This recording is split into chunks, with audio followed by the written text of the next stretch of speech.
can kill them, and it's happened a number of times. So it's a bit strange that it is still allowed. It's almost legalized murder, not murder in the sense of intention, but Yeah.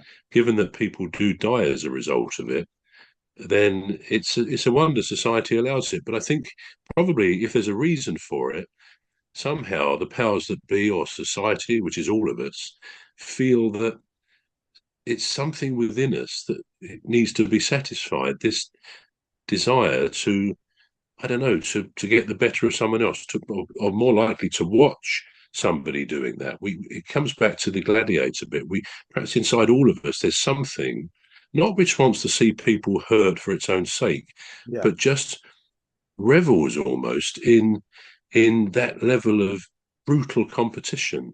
Yeah. And then you say, well, maybe that's why humans as a species, I mean, we are apparently the most successful species there has ever been on this planet out of millions and millions. Yeah. Um, and, maybe one of the reasons we have survived is because we've adapted, we've developed tools and all sorts of abilities, human ingenuity, but also because we have a territorial side, we have an angry side, we have these parts of us which maybe need to be satisfied in the ways we've talked about, Yeah. by gladiatorial sports and other things. But maybe we've survived because we are, at the end of the day, an aggressive, sometimes brutal species. And The although mo- we perhaps don't like to think of ourselves as like that, and probably most of us are not, yeah. our forefathers, our ancestors had to be like that. If you go back to, the hunter and the hunted and the male getting the food and all those things, they're all part of our DNA of what we are. And I think that can express itself in almost wanting to see humans, you know, beat seven bells out of each other. Doesn't sound nice. And I mean, I have never been to a boxing match, and I've never really wanted to. Yeah. Sometimes you just flicking through the TV on Sky, for example, and you come across a women's boxing match, which I suppose, I mean, I'm not being sexist in saying No. I'm I like women's boxing even less Yeah. than men's boxing. I feel for women to be doing that, indulging in such a violent sport, somehow doesn't sit right with me. I suppose because I and probably most men think of women as, the more gentle, the fairer sex, the fairer gender, who actually have got a bit more brains about them than blokes who simply want to, as I say, knock seven bells out of each other sometimes. So I don't like to see anybody being smashed to bits, but least of all one woman to another. I think in the recent Olympics, wasn't Yeah. there an outcry about someone who supposedly was a transgender Yeah. man, a woman, a transgender woman, so previously a man, they thought, and he knocked the girl out, or was going to, and she said it's not fair fighting this man, and it was Yeah. stopped. But actually, it turned out afterwards, as it happens, as I recall, he wasn't a transgender man. It No, it was wasn't. somebody who was born as a woman, but Yeah. may possibly have had um, both elements of a man and a woman. So it was Yeah. a bit strange and unusual, but it was horrible to see that girl cowering. I Yeah. only really saw it afterwards on the news, but cowering, saying, I don't want to fight because he or she is much stronger than me. So yeah, it's a brutal part of us, but maybe that's why we are still here today, many thousands of years later, sort of thing. Yeah. And having touched on that brutal side of human of us as humans, I just thought about animals and the way that they behave, because all right, so if you if you put the house cat in a wild environment, chances are it would act wildly in order to survive. But because it is in a situation or in an environment where it doesn't feel threatened, it's probably become the way that it is. Hmm. Um, and same goes for the dog. Um, I mean, dogs are the way they are.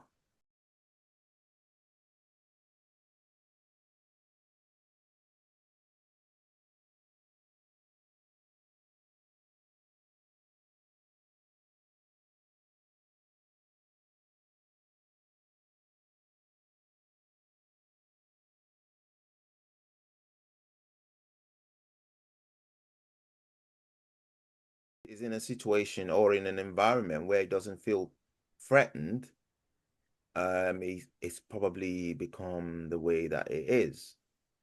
Mm. And same goes for the dog. I mean, dogs are the way they are. I mean, our domestic dogs, we love them, don't we? Domestic dogs are the way they are because of the environment. Now, do you think that if you took somebody perhaps that is well behaved, well mannered, well brought up in a peaceful environment, and you put them in a volatile environment, do you think that is gonna perhaps change the way they, perhaps the way that they would react to violence, for instance? Yeah, I mean that's a good question. Um, we all are creatures of our environment, aren't we? That's true. I mean, they say if you were talking, say, of fish, if you keep a fish that potentially, perhaps a koi carp or something, has the potential to grow big, if you keep it in a small fish tank, it won't grow big. It has to adapt to its environment. Whereas, obviously, if you do, it can grow bigger and bigger. And I think not just in size, but in other ways, whether you're animals, cats, dogs, or people, I think we have to respond probably instinctively to the surroundings that we find ourselves in. And I think, I mean, it's going off at a bit of a tangent, but I'm a great believer in the mantra which says life begins at the end of our comfort zone. Right. And it's only when we go beyond the end of our comfort zone, in many cases, that we really learn what we are capable of. Because we adapt to different surroundings in the way we've just said. And it is sometimes amazing just what we can learn of ourselves if I don't know, if we give ourselves a bit of hardship. I mean, the idea of going onto on a desert island or something and surviving for a couple of months, things like that. Now, most of us can never do that, but yeah, I think we do adapt to what's around us. And if you and I or anybody suddenly found ourselves in a an uncomfortable, say, violent environment, we would either have to we'd have to sort of get a bit of steel in us to react to preserve ourselves, or we just lay down and give up. So I think humans or animals will always react to the surroundings and the circumstances we find ourselves in. And I think that's true of dogs, cats, or anything else. If you mistreat an animal, it will become very nervous and possibly reactive, and a cat might start scratching and so on. But if you love that animal, hopefully you find that won't happen. So yeah, I think we have to adapt to our surroundings. Yeah. Yeah, because I think there was a musician, I think it was a rapper, a quite famous one for that matter, and he was called Tupac Shakur. And he said in one of his lyrics, I think the name of the song is, oh, I can't remember now, but it's like some things you can't change, it's just the way it is. Um, which is a remix of another pop song. But anyway, and Yeah, in one of the lyrics, it did say that, and he said it in these exact words, he said, take the evil out of take the evil out of people and they'll be acting right. And I believe that to an extent. And I say to an extent because, um, take for instance the house cat or the domestic cat.